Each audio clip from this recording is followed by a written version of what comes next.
Greetings once again to all my fellow watch enthusiasts on YouTube and Facebook and wherever else this video is being seen and shared. It's Saloon Driver once again, coming today with another conversation video. I believe this is number 12.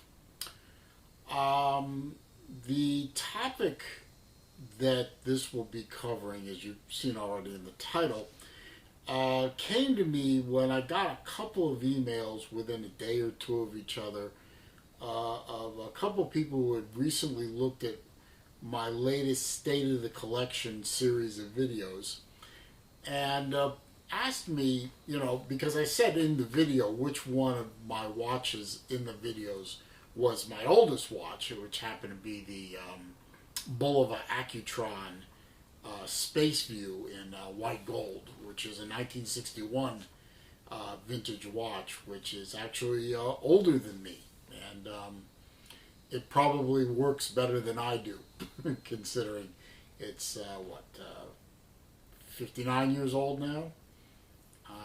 Definitely older than me, and is definitely in better functional shape than me. Although, of course, it was also actually put back together better than me, but that's another subject. And they were saying, okay, we know which watch is the oldest watch in your collection, but which is the watch you've had the longest?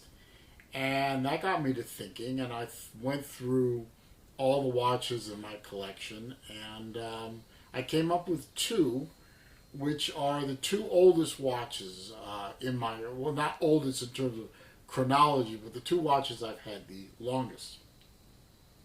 Before I do that, I'll do a little risk check for you. This is the Rolex GMT Master Pepsi that I converted to a Coke bezel. This is the watch that my father bequeathed to me. He's not dead, not as of August 2019, but he has handed over a few watches from his collection to me, and this was one of them. This was the first one, actually, and this watch is very precious to me. But it's not the watch I've had the longest. That goes to a pair of watches that I have, which I collected in, or acquired, I should say, in the first iteration of my watch collecting, which was back in the mid 2000s. I got bitten by the bug for a couple of reasons, very lightly though. Picked up a few watches, and then for as much of a reason as I started, I stopped, and I really didn't start up again until probably about 4 years ago, in 2015. So there was about a 9 or 10 year gap between, about 9 year gap between when I acquired these watches and when I started up again. But these watches survived me buying them, keeping them, and selling off all the rest. And those watches are actually my two Doxa watches, my Caribbean, and even longer than that, my Professional. I'll start with the Caribbean. The Caribbean, Doxa has different watch face colorways. The blue ones are always Caribbeans. The orange ones are always Professional. The black ones are Shark Hunters. The silver ones are Sea Ramblers. The yellow ones are Diving Stars. And the aqua ones are, turquoise, I should say, turquoise, are the Project Aware watches. That's their most recent colorway. Now, I'm looking down at my phone so I can see what I'm shooting. The Caribbean, according to the, I had it upside down, sorry. The Caribbean, according to the card that came in the tube, I've had since 2008, about mid 2008, no, early 2008, actually, April. Um, I bought this watch. I didn't even know what a GMT was at the time. That's how low my watch collecting knowledge was at the time. I bought it basically because of the color. I had no idea what a GMT was, didn't really care. All I knew was blue face, which my favorite color is blue, a good bit of orange in the face, and having previously owned the Professional, I loved the beads of rice bracelet. It's very comfortable on the wrist. And it just had a unique look to it that I had never seen in another watch. And admittedly, in 2008, I really wasn't looking that hard. But the watch became available. I bought it from Doxa, brand new. So I'm the only owner of this watch.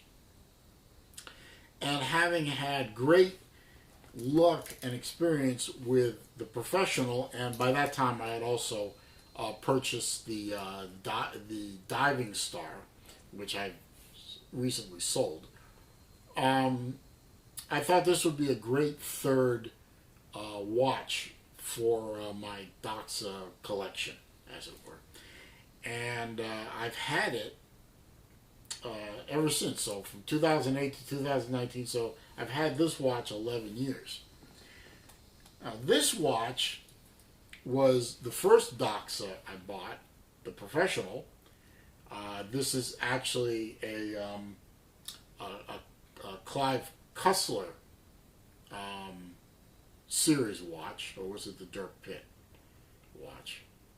I honestly can't remember. I'm sorry. It was released to commemorate the movie Sahara that came out around that time, starring Matthew McConaughey as Dirk Pitt. And I've mentioned this before. One of the reasons the reason I found out about Doxa was my favorite author, Clive Cussler, is writing a series of books featuring his main protagonist, Dirk Pitt. Dirk Pitt always wears an orange Doxa dive watch, and it's mentioned pretty much in every book that in the Dirk Pitt series. And when I finally saw a picture of one, I knew I had to have one. And this was back in the late 90s. And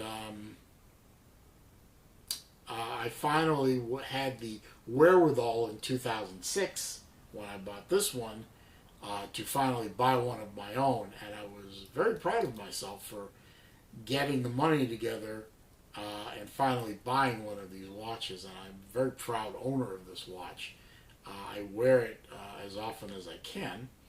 It's a very comfortable watch. Well, in fact, I'll put it on for you. And it wears very well. It's a heavy watch. It's a very substantial watch. There we go. And there we go. And it fits beautifully. And I've had this watch now for going over 13 years, heading towards 14 years.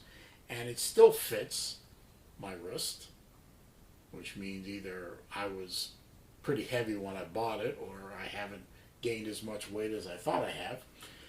And it's just a beautiful watch to wear. And it's damn near indestructible. I'll put the Caribbean on too.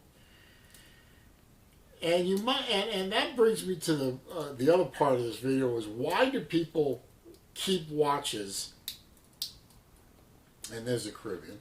Why do people keep watches as long as they do? I mean, I know, guys like TGV, guys like my friend Chris over at the Watch Lounge, and guys like my friend Random Rob over at the Random Rob channel. I mean, Random Rob to me, And there's nothing wrong with this, Rob, by just mentioning it. Random Rob is one of those guys that are like serial flippers.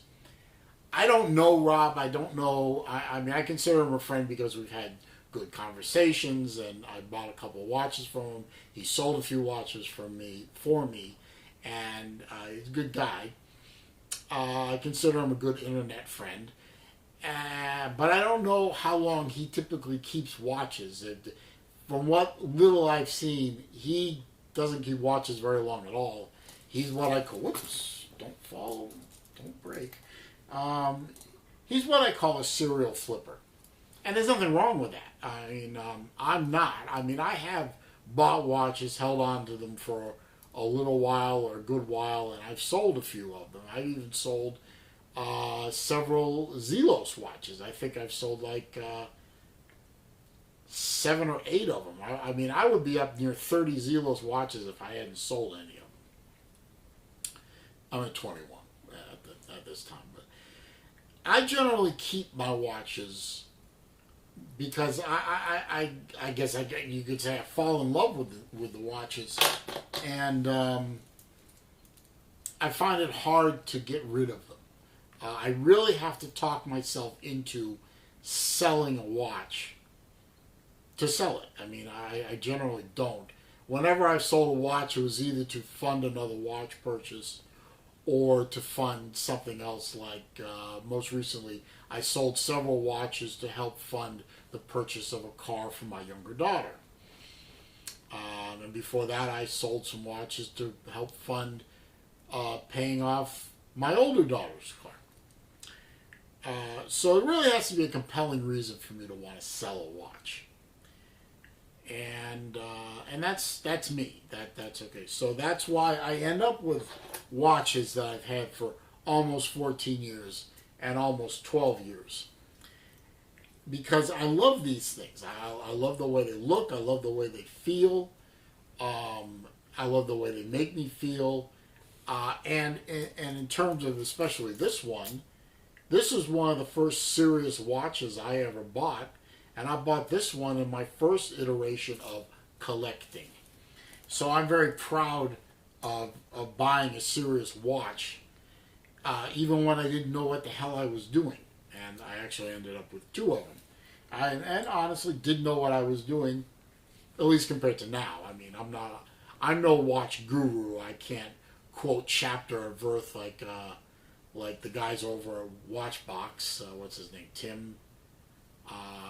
And TGV and other guys who can rattle off caliber numbers and part numbers and reference numbers and the history of these things like it's natural to them. I can do that with cars. I can't do that with watches. I'm no guru, but I know enough to make me dangerous, especially with a credit card and a PayPal account.